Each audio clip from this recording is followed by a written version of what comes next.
they gave me a runaround. Then after Maghrib, I said, well, I'm gonna just stand here with a box. So I'm standing there with a box, and the guy come in the door. In fact, he's from Sri Lanka. So, oh, Imam Musa, I hadn't seen him in 10, 15 years. It's good to see you. He said, well, I got to run in and make Maghrib. You know, it's after Maghrib usually. On the way to the prayer room, he got a key, he goes into the office. I said, just a minute.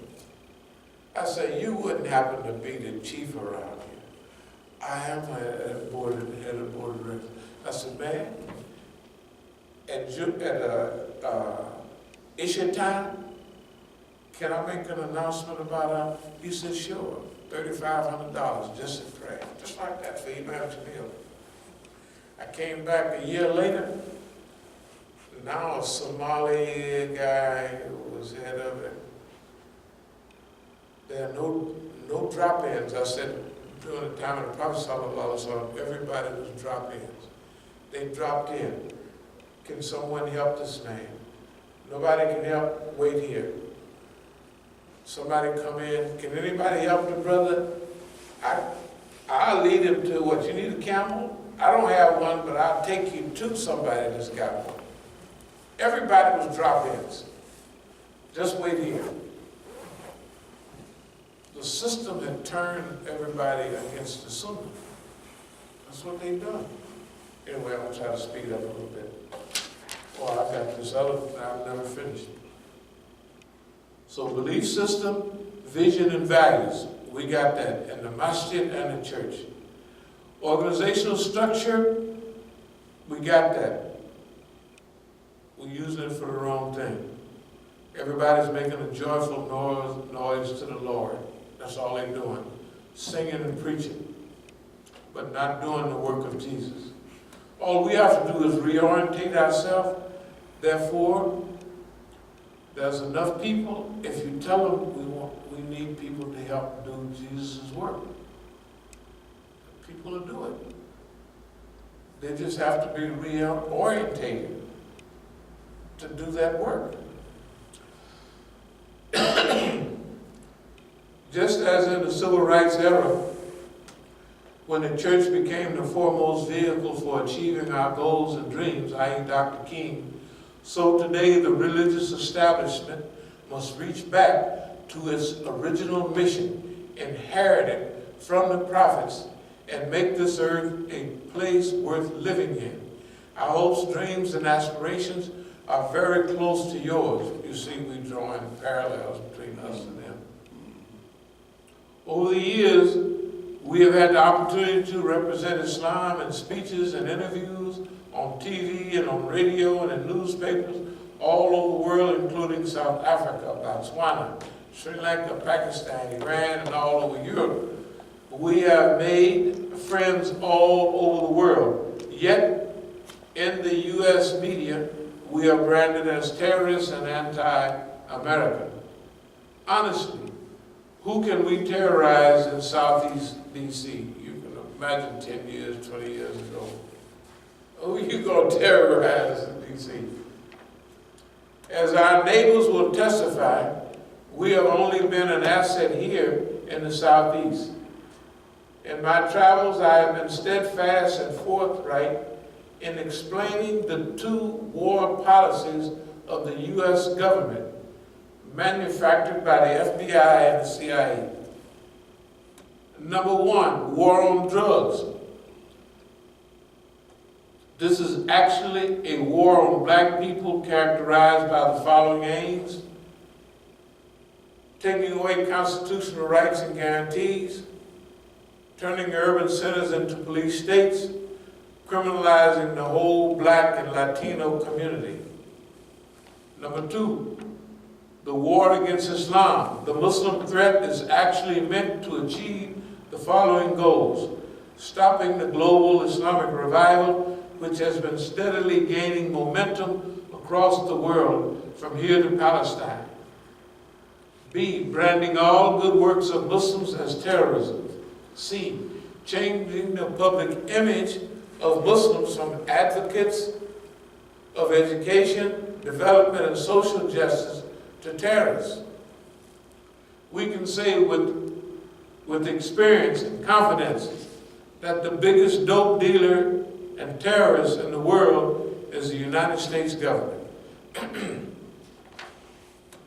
The U.S. government and its affiliated media, such as Fox News, have consistently used perception management and image management techniques to paint us and Islam as in an ugly and unrealistic light. The false images hide the truth.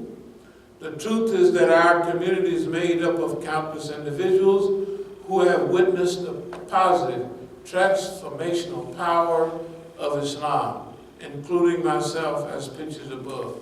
So I picture Gangster Negro as before and then after. Through the mercy of Allah, I was transformed from the biggest crime boss and drug dealer in Northern California in 1967 to becoming a respected, faith-oriented personality. That is what our people need, the transformational power of faith, through which they can turn from being community liabilities to community assets. With this in mind, we look forward to making a new world that Moses, Jesus, and Muhammad, peace be upon them all, would be proud of. So in other words, the war on drugs now, this is just an advertisement, opioid crisis in America. The president has declared a public health emergency. What now? Look at some of the statistics down here. 4 out of 5 new heroin users started out by misusing opiate pain relievers. In other words, 80% of the people who use heroin today got turned out not by Negroes. See, we got to get that point to people. We also got to get the point that this is the big guns. Hospital operating rooms across the country are functioning as unintended gateways to opiate addiction. That's right. They say unintended, we say intended. They know what they're doing. You know the phony cases with the big drug companies that they've challenged them, and then here come the top NSA and government agents say, no, leave them alone. That's happened recently, twice. I showed it to you in a paper where I showed a white woman that was head of the DEA with 29 years experience, and she quit a few months back because the government told them to lay off these big rich companies. They're doing their job.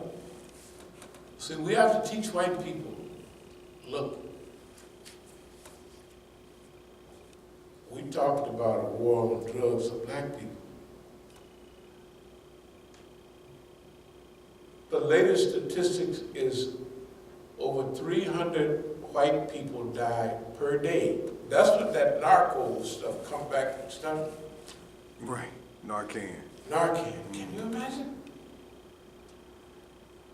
Over 300 a day. Well, whatever, 63,000 people die per year from OD, overdose.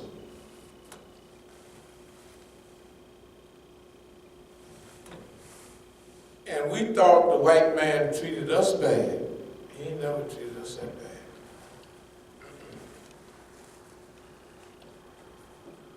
And and never turn us out that fast.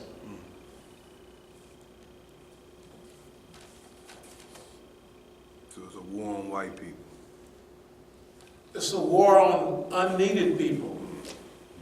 Okay, you go back 25 years ago, remember Farm Aid and all of that, Willie Nelson, them singing to help white folks not lose their farms in the 80s. Okay, do you remember what followed that? I'm talking about Iowa. I'm talking about all them Becker Woods, man. Then, crystal meth. Well, you from Indiana, man. Crystal meth in Indiana, they knocking them white boys over. All them corn-fed white folks in Bloomington and all around. Hey, man, those people don't exist anymore.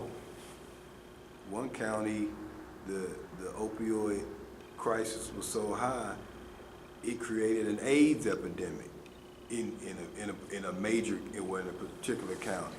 That's how serious it was. So they knock the white, when they don't need you, they got to get rid of you, especially niggas they want to put in jail. But see, white folks feel entitled to America. Why is the white man from late 20s to 50s being knocked over so bad? Because he's the one feel entitled. He's the one got all the guns.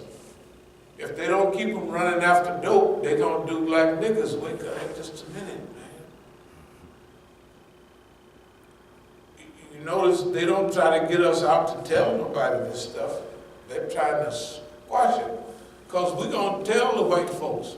They ain't gonna get this. We hope we get to them before they all dead. But the ones that's alive, we're gonna tell them this simple message. Mr. Patriot Movement, Mr. Militia Movement, how many jobs did niggas set overseas? So,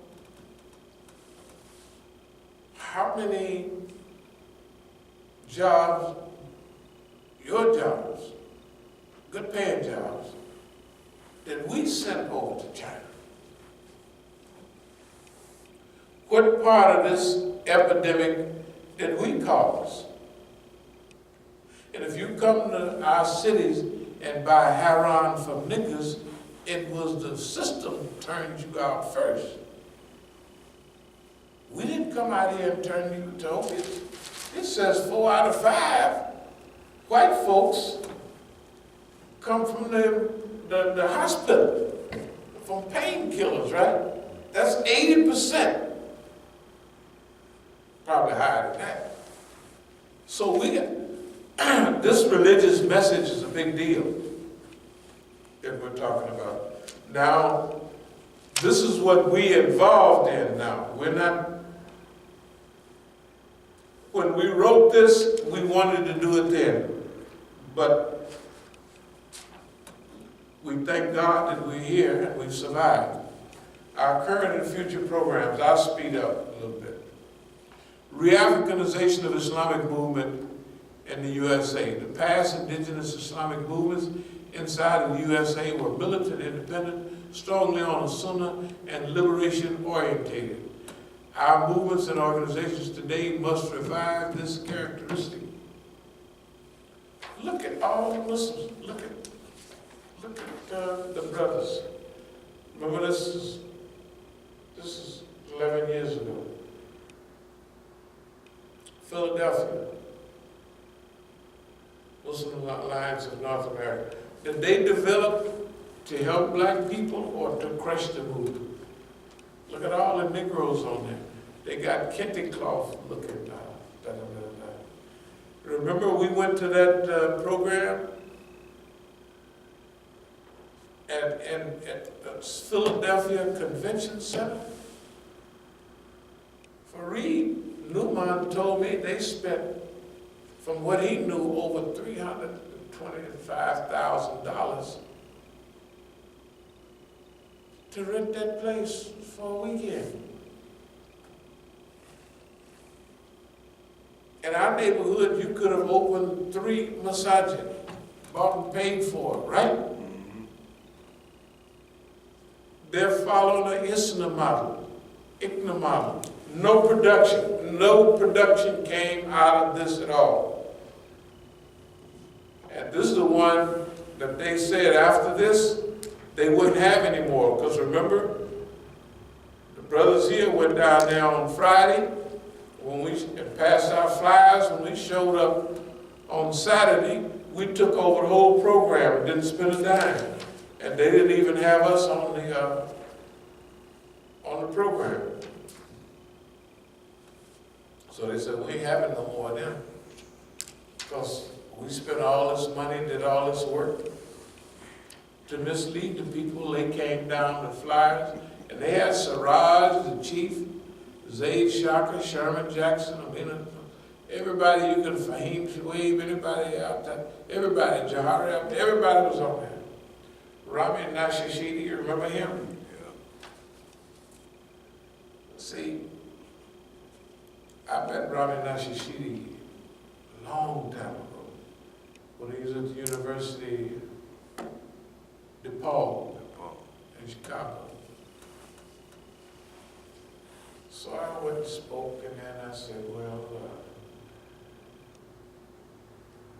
his view is that they have to help protect America from the criminal element. You know, a lot of them young Arabs coming up in Chicago and all that, they getting little cliques and selling dope and stuff. He made them the bad guys. So the government like that, yeah. A lot of Palestinians in Chicago too. Yeah, and him and Imam Umar Reagan. Remember the movie they make? He makes that movie right after his father is killed. And he calls me saying, don't raise no more money for, first I said, all right, as a son. And I said, no, I ain't going for that. I'll keep on raising money, man. Especially now you done got the white folks ain't putting no nigga in no movie unless he's singing a song. That lets you know that the father, uncle, you know, people be double-crossing anybody that to get in on the white man's program. Re-Africanization of Islamic movement in North America. We must be missionary, willing to work necessary to fulfill the vision. In fulfilling the above, we must operate on a high level of self-discipline and courage. De-Israelization of Islamic movement in North America. All of this stuff right here. The Islamic movement in North America might as well be getting their khutbahs from Tel Aviv. Right? They don't talk about nothing. Battle space awareness. Battle space awareness is an awareness and an understanding of the battle space or the theater of operations. In today's war, we are battling for the minds and hearts of humanity. We must rise to the occasion of our time and act in a heroic level. We must harness all the tools we have at our disposal, media, books, internet, movies, CDs, DVDs, to raise the banner of Islam. In other words, in the past, we were like, we did a good job for what we had. But in the old days, which was from last year on back, it was like working on them high trapezes, but you got a net under you. We going up this go round, we ain't having no net. Because we got to get that big. We got to get as big as we can get. Because if we don't do this job, I don't hear nobody else talking about it. I don't hear none of the Muslims talking about this job. This is necessary. I believe this is our opportunity. I believe Allah put us here to do this work. We just have to do it. Therefore, we're going to have to reach out to all the Negroes, you can either call them names like we used to call the church names, or try to encourage people to call it leadership by encouragement.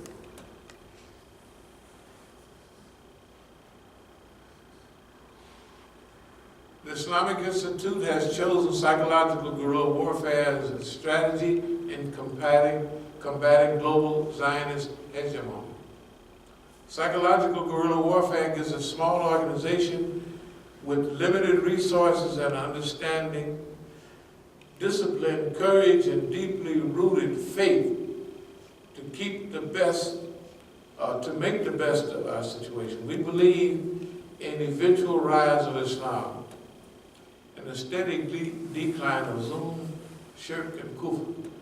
We must take care to unify and coordinate all the forces of good in our area of operation. D, dialectical idealism. Islamic dialectical idealism.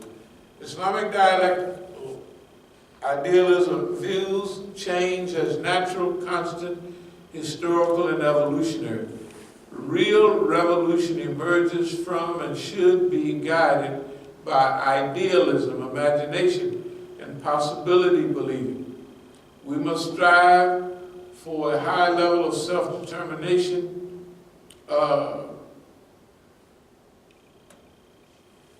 basically is this: we're thinking too small, we're thinking colored. And the world needs our background, our history, and we need the world to plant the garden in the world, the garden of truth. College of Islamic Movement Studies, of course, Arabic, Quran, and Hadith, including the study of Tafsir, which will shed light on application of Quran and Sunnah in our daily lives, not just recitation. Akhlaq, historical study of various Islamic movements, their influences, impact on society, on and on. Strategic management under conditions of repression, in which Imam Musa will share his insights he has gained in 35 years of survival and success of Masjid, al-Islam, and As-Sabiqun movement, which have faced opposition from the likes of FBI, Homeland Security, Zionist groups, Anti-Defamation League, Daddy Price Steve, Emerson, Fox News, 80% snitch rate. Saboteurs, informers, infiltrators, agent provocateurs, Mossad types. In those days, we said 80% of the people was